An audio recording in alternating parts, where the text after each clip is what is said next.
Welcome to Burning Bright, a weekly podcast presenting poetry and prose from Passager. I want to read you part of a letter.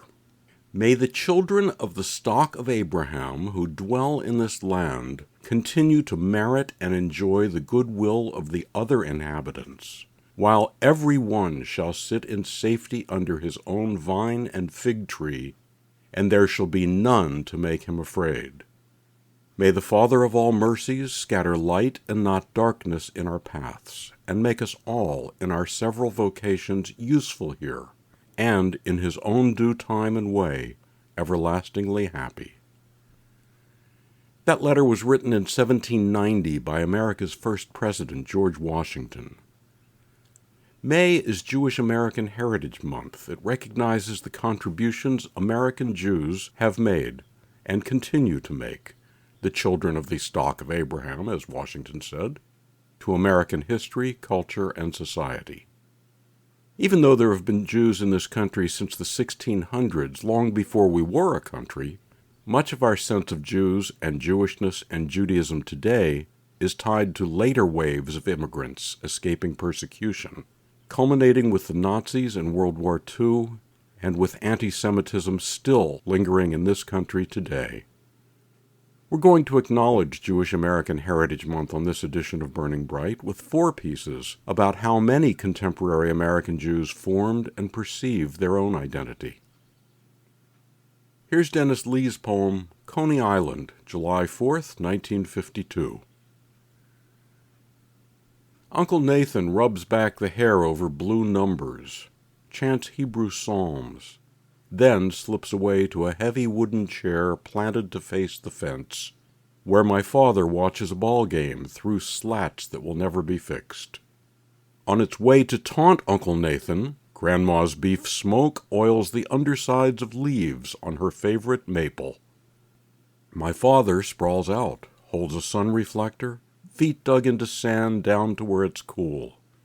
Grandma's maple parchment dry. Chicken fat soaks into brown paper bags 3 floors up on the clean, white kitchen windowsill. I sit on the fire escape with kosher chicken and comics. Grandma speaks Yiddish into the soup. Tonight's sky will be brighter than the Ferris wheel. Coney Island, July 4th, 1952. Dennis Lee, from his Henry Morgenthau III prize-winning book, Tidal Wave. Next, 2 poems by Wilderness Sarchild from her book, Old Women Talking. The first, Roots, pushes back at the very concept of Jewish American Heritage Month.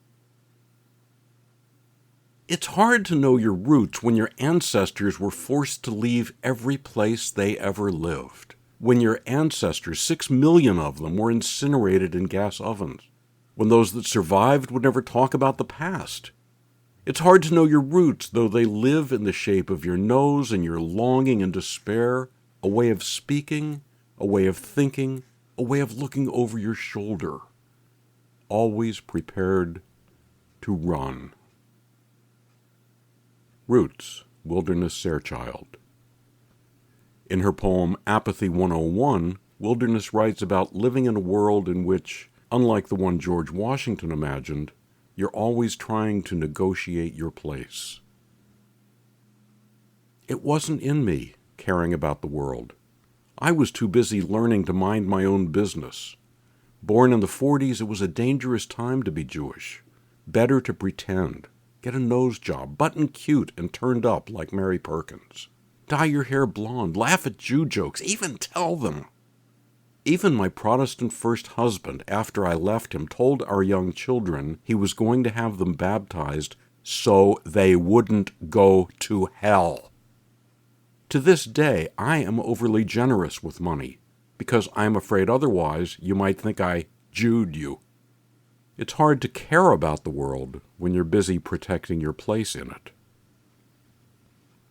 Wilderness Sarchild's poem, Apathy 101.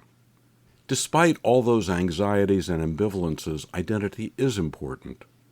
Fran Markover writes about the sense of comfort and security that comes from, quote, learning Hebrew at age 67.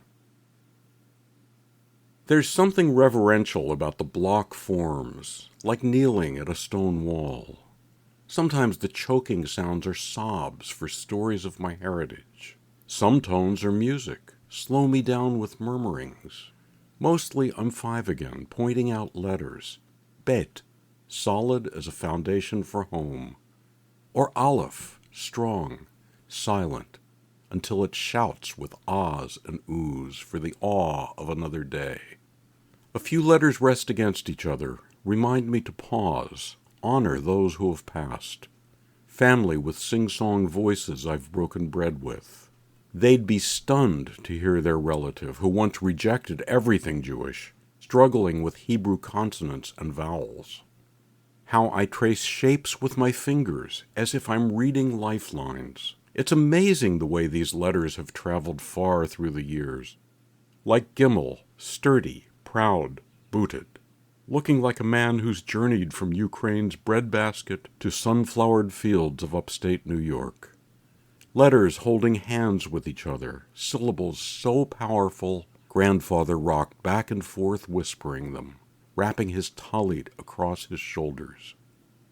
He'd be pleased I practice, finesse letters side by side to make a word or two. Like my first one, Baruch, blessed. Good place to begin, an offering for everyone I love. Or an ending, Baruch, when the moon writes its nightly scripts, divine sparks, scribbled as with a child's unsure hand. Fran Markover's poem Learning Hebrew at age 67 from her book Grandfather's Mandolin. To buy Dennis Wilderness or Fran's books, subscribe to, donate to, or learn more about Passager and its commitment to older writers, visit PassagerBooks.com. Passager offers a 25% discount on the books and journal issues featured here on Burning Bright. Visit our website to see what's on sale this week. For Christine, Roseanne, Mary, Asher, and the rest of the Passager staff, I'm John Shore.